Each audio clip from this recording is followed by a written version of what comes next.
5 प्रकार के यज्ञ, देव यज्ञ हवन, ब्रह्म यज्ञ स्वाध्याय, यानी आप घर में श्री रामचरितमानस, गीता, भागवत कुछ भी पढ़ें, जरूर पढ़ें। अगर घर में शास्त्र हैं तो उन्हें बांध कर कभी मत रखना, आप सगुन माना जाता है। भले एक श्लोक पढ़ें, नहीं पढ़ सकते देखो 2 तरह से पढ़ा जाता है। आप मान लीजिए अनपढ़ हैं, आप बोलकर नहीं पढ़ सकते, तो आप दृष्टि पाठ करिए। दृष्टि पाठ किसे कहते हैं? मान लीजिए कुछ लिखा है, दिख रहा है, एक एक शब्द को आप सामने रखिए, आचमन कर लीजिए, आसन को पवित्र करिए, अपने आप को पवित्र करिए, जल भगवान का नाम लेकर ग्रहण करिए, ओम केशवाय नमः, माधवाय नमः, नारायणाय नमो नमः, और उसके बाद आप दृष्टि पाठ करिए। इस श्लोक को आप देखिए, एक एक अक्षर को ऐसे देखते जाइए। आपको अगर मुंह से पढ़ना नहीं आ रहा है, आप बोल नहीं पा रहे हो, तो दृष्टि पाठ का भी फल मिलता है। देख कर पढ़िए, बोलिए मत, पर देखिए उसको, एक एक श्लोक को देखते जाइए। हो सके तो बोलिए, नहीं तो आप एक एक अक्षर, एक एक मात्रा, हलंत को, सबको देखिए।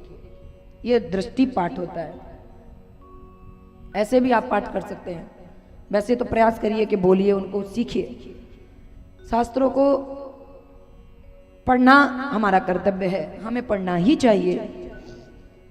तो बोले पितृ यज्ञ, आपने पिंडदान किए होंगे, तर्पण किया होगा, श्राद्ध किया होगा, तो बोले ये है पितृ यज्ञ।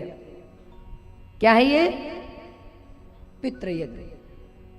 तो हमें पिंडदान करके पितृ यज्ञ करना चाहिए। भूत यज्ञ, बलि वैश्वदेव यज्ञ, और अतिथि यज्ञ। द्वार पर कोई मेहमान आ जाए, अतिथि जिसके आने की तिथि पता ना हो, पता होगा फिर तो आप ढोकला, कचौड़ी, पकौड़ी सब बना के रख लोगे, और जब नहीं पता है तब बनाना पड़े, वो श्रद्धा है।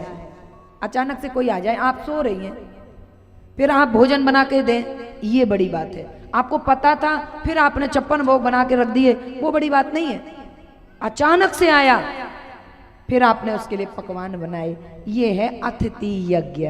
मनु महाराज ने इन 5 यज्ञों को करने का हमें आदेश दिया है। ठीक है, तो ये यज्ञ करने वाले कभी भी दुखी नहीं रहते। आप अगर सोचें हम तो सदैव अच्छा करते रहे, हम फिर भी दुखी हैं, तो हमारे कहीं ना कहीं कोई कर्म बिगड़ जाते हैं, तो हम दुखी हो जाते हैं। ठीक, 5 यज्ञ आपको करने हैं। ध्यान रखिएगा कौन कौन से 5 यज्ञ हैं।